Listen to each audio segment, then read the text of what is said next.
The African Union was meant to be the voice of Africa, a guardian of peace, a symbol of unity, and a defender of African sovereignty. But today, with war in Sudan, coups across Western Africa, and increasing foreign influence, you have to ask, is the African Union still doing the job? Is it still for the people? Or has it just become another ineffective bureaucracy? Let's talk about it. The African Union was launched in 2002, replacing the Organization of African Unity, a body created in 1963 during the wave of African independence. Its mission was to unite Africa, to promote peace, and build a continent that could stand on its own, free from colonial and imperial control. Inspired by Pan-African leaders like Kwame Nkrumah, Julius Nyerere, and Thomas Sankara, the dream was big and it was bold. And thus, Ghana, your beloved country, is free forever. We must realize that from now on, we are no more a colonial, but a free and independent people. From the war in Ethiopia and the genocide in Sudan to the chaos in Libya and Eastern Congo, the African Union has often been slow, silent, or completely absent. While African lives are lost, the AU issues statements but rarely takes meaningful action. More than 60% of the AU's budget is funded by the European Union, China, and other donors. How can you protect African interests when your survival depends on outside money? Since 2020, Africa has seen a wave of military coups in Mali, Guinea, Burkina Faso, and Gabon, yet the AU's response has been inconsistent and weak. They suspend countries, yes, but where is the real pressure? Where is the solution? They always hold lavish summits, big speeches, diplomatic games, but little impact. Meanwhile, the average African still struggles for safety, dignity, and opportunity. Across Africa, we've seen leaders like Captain Ibrahim Traore of Burkina Faso criticize the AU. He has made it clear that the African Union in its current form is failing to protect the continent from foreign exploitation, failing to respond to military coup with consistency, and failing to serve the interests of ordinary Africans. You will hear about the African Union. Yes, it exists. But what is the effect of the African Union in reality?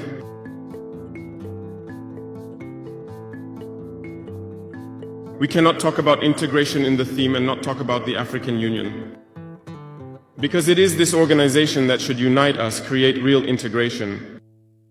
But we regret to see these wars that persist on the African continent, killing millions of young people.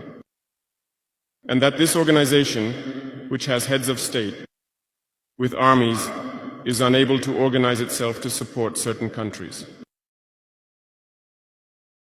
The Union is not just a word. The Union is a symbol.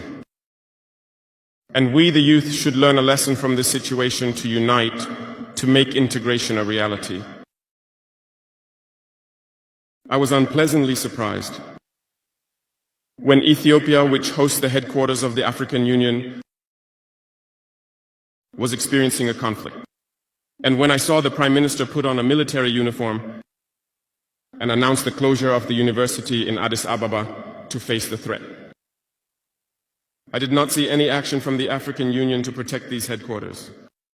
Most Western states saw Addis Ababa falling, packing up and leaving. Ethiopia fought, found an internal solution, and is living more or less in peace today. The children of Congo have been dying for years. Several other conflicts, such as in Sudan, exist on the continent. We would have liked to see the African Union generate the forces and all the necessary strategies to support these states so they can regain peace. For nearly 10 years, the Sahel has been the theater of international terrorism. But we see no support from these organizations to find a solution to this problem.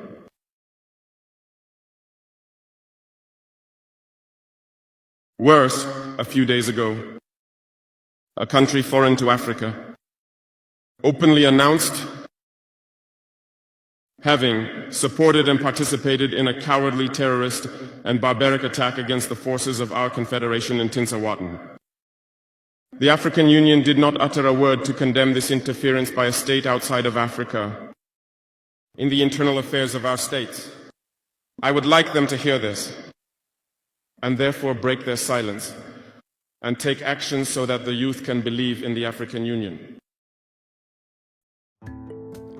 Traore has called for true Pan-African unity, not in words, but in action. He, along with other leaders in Mali and Niger, is building a new regional alliance that bypasses the AU completely. While the AU holds summits in air-conditioned halls, Burkina Faso and other Sahel nations are fighting for survival against terrorism and foreign interference, often with no real help. Across the continent, citizens, activists, and scholars are questioning the AU's relevance. Pan-African thinkers call it a club of elites disconnected from everyday African activities. So we have to ask, is the African Union still the voice of Africa, or are revolutionary leaders simply filling the gap left by a silent organization? We are more than 50 nations, but we are one people, bound together by a shared history, a shared struggle, and a shared future. The boundaries that divide us were drawn by colonial hands. They were designed not for our unity, but for our weakness, designed to keep us divided, dependent, and defeated. But we are no longer colonial subjects. We are free, and yet freedom without unity is a fragile illusion. Nkrumah once said, "Africa must unite or perish." More than 50 years, we are still struggling with the same truth. This African Union now. There is no time to waste. We must unite or we perish. I am confident. The African Union is not beyond saving, but it must reconnect with the people. We need an AU that acts boldly, speaks truth to power, and refuses to be a puppet for foreign interest. Africa is rising, and it deserves institutions that rise with it. What do you think? Should we reform the AU from within, or is it time we start fresh and build a new Pan-African structure that truly works? Let us know in the comments. Thank you so much for tuning into today's video. If you found value in what we shared, don't forget to hit that subscribe button and turn on notifications so you never miss an update. Your support truly means a lot, and it helps us keep bringing you more insightful content. Thanks again, and see you in the next one.